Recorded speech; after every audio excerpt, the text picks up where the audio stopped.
Hai semua, perkenalkan nama saya Filia R.E. Selano. Di saat ini saya akan mempresentasikan materi tentang manajemen proyek teknologi informasi. Saya dari Fakultas Ilmu Komputer Prodi Informatika Universitas Kristen Indonesia Maluku.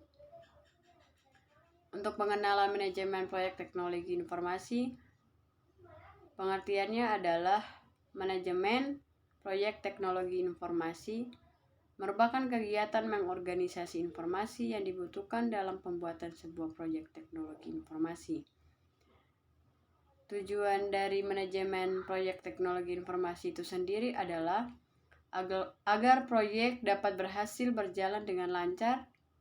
Begitupun juga dengan manajemen proyek teknologi informasi dapat menjadi kerangka kerja yang membantu proyek manajer dalam menjalankan, memantau, dan mengendalikan proyek.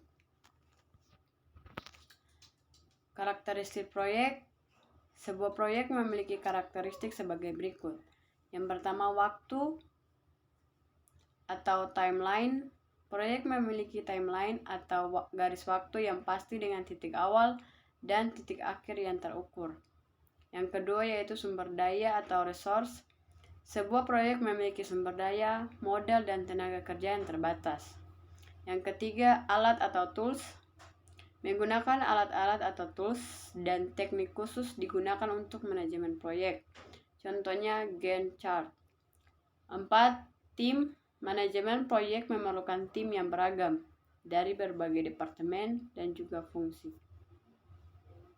Manfaat dari manajemen proyek yaitu 1. Efisiensi, 2. Kontrol proyek, 3. Meningkatkan kualitas, 4. Meningkatkan produktivitas, yang kelima menekan risiko, keenam koordinasi internal, yang ketujuh meningkatkan semangat tim. Stakeholder dalam proyek pada pembahasan kali ini yaitu pemilik proyek atau project owner, komite pengarah atau steering committee, pengguna hasil proyek atau user, dan juga pelaksana proyek. Selanjutnya yaitu pemilik proyek. Pemilik proyek biasanya merupakan perusahaan atau individu yang memiliki kepentingan awal terhadap hasil proyek.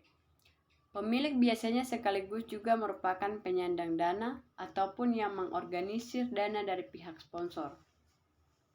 Komite pengarah dibentuk agar dilaksanakan tetap berjalan sesuai rencana dan tetap pada jalur yang benar untuk mencapai hasil sesuai dengan kualitas yang ditentukan dengan memperhatikan batasan-batasan yang biasanya disebut sebagai segitiga manajemen proyek.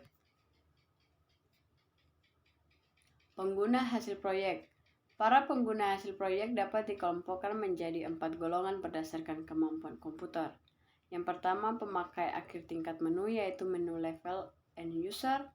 Yang kedua, pemakai akhir tingkat perintah atau command level end user. Yang ketiga, pengguna tingkat programmer, end user atau programmer. Yang keempat, personil pendukung fungsional. Pelaksana komputer. Pelaksana proyek. Yang pertama, manajer proyek. Seorang manajer proyek terkadang harus memiliki kualifikasi khusus meskipun tidak harus memiliki keahlian sebagai eksekutor atau pelaksana. Yang kedua, analisis sistem. Fungsi utamanya adalah melakukan analisis terhadap teknologi informasi yang akan dibangun. Yang ketiga, desainer sistem.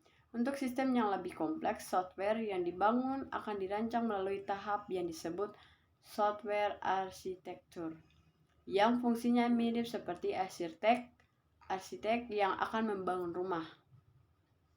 Yang keempat, pemogram.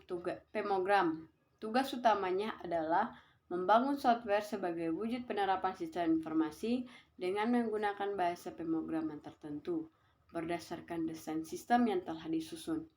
Yang kelima yaitu tester, bertugas untuk penguji untuk menentukan apakah software yang dibangun sesuai dengan desain, juga bisa membantu menemukan masalah software seperti error, bugs, dan juga kesalahan logika. Anggota lain dalam tim. Beberapa anggota lain dalam tim adalah instalator atau deployer, sistem integrator, trainer, dan pendukung teknik atau technical support.